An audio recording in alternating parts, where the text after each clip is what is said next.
Selamat datang di channel Jendela Buku Anak. Jendela Buku Anak adalah sebuah channel yang membahas buku-buku anak yang diterbitkan oleh penerbit dalam negeri. Pada kesempatan ini saya ingin membahas 4 buku dari seri Kimi dan Kino. Seri Kimi dan Kino ini diterbitkan oleh Alex Kids dan ditulis oleh Mbak Wati Ideo. Mbak Wati Ideo ini adalah salah satu penulis yang buku-bukunya sering masuk daftar bestseller. Bukunya banyak banget dan bagus-bagus.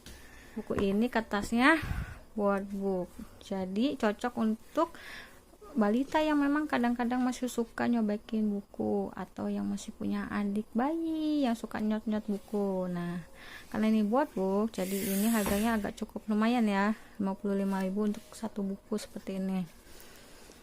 Kemudian buku ini Kimi dan Kino ini sebenarnya ada 12 buku, namun yang akan dibahas hanya 4 buku dulu. Oh iya, sebelumnya saya ingin sedikit memperkenalkan tokoh dalam buku ini. Tokoh dalam buku ini bernama Kimi, kakaknya perempuan, dan Kino, adiknya laki-laki. Mereka tinggal bersama kedua orang tuanya, dan juga Mimi, kucingnya. Mana ya, tidak ada gambar. Oh, ini dia Mimi, kucingnya yang di atas nih. Nah, kemudian kita lihat ya bagian dalam bukunya. Yang pertama, buku Belajar Bersikap Adil. Di sini diceritakan Kimi dan Kino berebut rak penyimpanan. Kimi dan Kino ingin menyimpan barangnya masing-masing. Namun, Kimi merasa mainan Kino terlalu banyak dan Kino merasa buku-buku Kimi terlalu banyak. Akhirnya tidak ada yang mau mengalah. Masing-masing merasa benar. Namun mereka akhirnya lelah, ya capek bertengkar. Akhirnya mereka memutuskan untuk membagi rak penyimpanan tersebut. Yang saya suka dari buku ini ilustrasinya. Di sini digambarkan rak penyimpanannya ada 3 baris. Nah, ini kan di sini belajar bersikap adil. Biasanya orang kan cenderung berpikir adil itu berarti ngebagi 2 sama tanah. Padahal adil itu menempatkan sesuatu sesuai porsinya. Karena di sini buku-buku Kimi muat di 1 baris, akhirnya 2 baris bawahnya ini dipergunakan untuk menyimpan mainan-mainannya Kino. Dengan demikian masalahnya selesai. Oh iya, di sini bagusnya juga digambarkan Kimi membantu menata mainan-mainan Kino, karena Kino kan masih kecil ya. Akhirnya sama-sama senang karena semuanya sudah rapi. Kemudian buku yang kedua, Belajar Bersikap Jujur. Ini ceritanya Kimi sedang bermain lempar bola-bola kertas bersama Mimi. Namun Mimi, wah, tidak sengaja ya, dia menyenggol muknya dan tumpah mengenai kertas-kertas milik mamanya. Wah, kertas-kertasnya sobek. Kimi takut mama marah. Dia awalnya pengen bilang ke mamanya kalau yang melakukan perbuatan tersebut adalah Kino. Namun ternyata Kimi menjadi gelisah. Dia akhirnya memutuskan untuk berjujur kepada mamanya, dan mamanya ternyata tidak marah ya. Nah, seperti ini. Kemudian berikutnya, belajar untuk gigi. Kimi ingin membuatkan rumah-rumahan kardus untuk Mimi, kucingnya. Untuk motongnya dibantuin sama mamanya.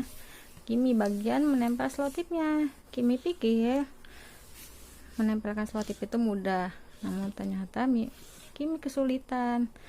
Tapi mamanya menyemangati Kimi untuk tidak menyerah, dan Kimi terus berusaha hingga akhirnya jadi deh rumah kardusnya. Kemudian dicat dan Mimi senang dengan rumah kardus barunya. Yang selanjutnya, belajar bersyukur. Kimi sedang masa kesal karena beberapa kejadian yang dialaminya hari itu. Dia mengeluh kepada mamanya. Nah, mamanya ini mendengarkan keluhan Kimi. Yang bagusnya begitu ya, didengarkan dulu, baru kemudian mamanya memberi sebuah buku catatan untuk Kimi. Katanya Kimi disuruh menuliskan 2 hal baik yang terjadi setiap hari. Kimi penasaran ya, dia mencoba menuliskan hal-hal baik yang terjadi di dalam harinya. Hati Kimi menjadi senang saat menulis di buku itu. Kimi jadi paham ya, ternyata itu bukan buku ajaib, tapi buku ini membuat Kimi berhenti mengeluh karena ternyata banyak hal-hal baik yang terjadi di kehidupan Kimi. Nah, ini dia 4 buku yang sudah kita lihat dalamnya. Sekarang kita lihat ya.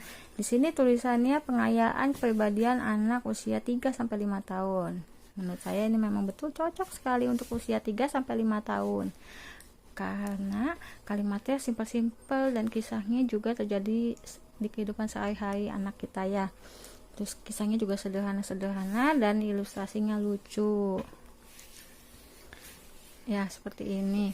Tapi ngomong-ngomong tentang ilustrasinya, ini saya sedikit menangkap ada yang janggal di buku untuk belajar bersikap jujur. Di sini, nah kita lihat nih. Ini kan bola-bolanya jatuh, numpahin muk. Tadi di bawah ini nggak ada kertas ya di gambarnya, tapi tiba-tiba di sini ada kertas. Ya, ini kan janggalnya di sini ya menurut saya. Kemudian kekurangan lainnya apa ya? Menurut saya hampir tidak ada sih kekurangannya, kecuali harganya memang agak tinggi ya. 55.000 sementara bukunya tipis. Tapi memang kalau saya perhatikan buku-buku workbook itu memang harganya cukup tinggi karena biaya produksinya juga mungkin tinggi, dan biasanya buku-buku anak itu semakin sederhana justru, percaya atau enggak, harganya semakin mahal. Dan demikian pembahasan keempat buku ini. Saya akan membuat video lagi yang membahas 8 buku lainnya dari seri Kimi dan Kino. Terima kasih sudah menonton.